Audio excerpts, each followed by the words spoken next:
Hi there, welcome back to Crosswork Reviews. Today, I'm going to be reviewing Top Gun Maverick.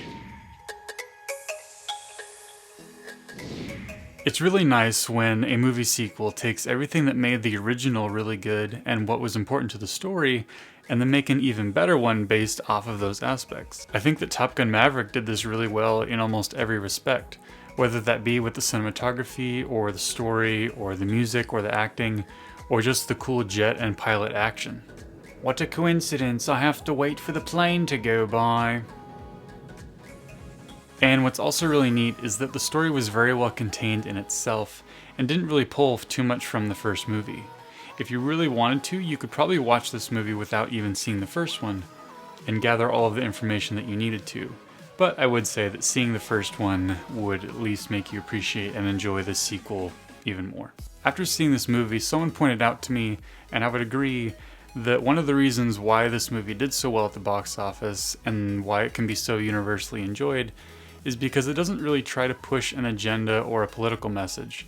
It's just a cool movie that we can watch and being engulfed in the story, without being distracted by a side point or a one-sided message that could kind of taint the experience and not make it as neutral. Another thing that I really appreciated was that it had a very simple plot and had just a few character dynamics, but it used all of them to better the story. Even though this movie is marketed as an action film, most of the tension in the film actually comes from the characters and their dynamics and chemistry with each other, which I think actually makes this movie even more exciting as opposed to if it was just filled with action.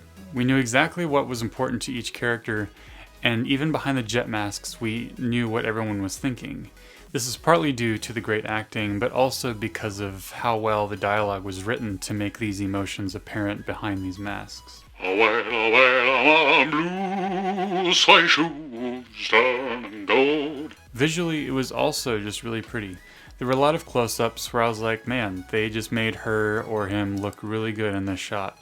A lot of this was due to the really good lighting and the long lenses they used to make everything in the background look all sparkly and out of focus. And a lot of the other shots, both in the air and on the ground, looked very cinematic and had a very rich and grounded feel to them. In terms of acting, the whole supporting cast, as well as Tom Cruise and Jennifer Connelly, did really well, and no emotions felt like they were pushed.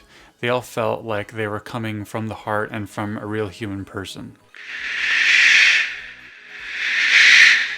And now the segment for the parents. If you had seen the original movie back in the day and went to show your kids but then quickly remembered that it's not really that appropriate for kids, you'll be happy to know that this sequel drastically toned down the sexual content, as well as really all of the content in the film. There's only one scene that has sexual connotations, but even then everything is implied and it's not really worth skipping. Other than that, there is some strong language, but it's still less than the first movie, and it does have some drinking as well as some mild violence, but it's pretty tame compared to what it could be, especially being a military movie. And that's it for this review. If you're interested in more reviews, go ahead and check out my Instagram, where I will periodically post slightly abridged reviews for this and other movies that aren't on this channel. And then for those of you who want to know more about the specific contents of this film, I do have the links for the plugged in and common sense media reviews down below, as well as the parent's guide for IMDb. This is your captain speaking. If you haven't subscribed yet, please do so. It helps me out, and there's a bell icon right there where you can hit it, and you'll get notified when the next video comes out. And also, please like this video if you enjoyed it. If you didn't, then don't do anything. And I'll see you in the next one. Oh yeah, I think we're done here. Ciao.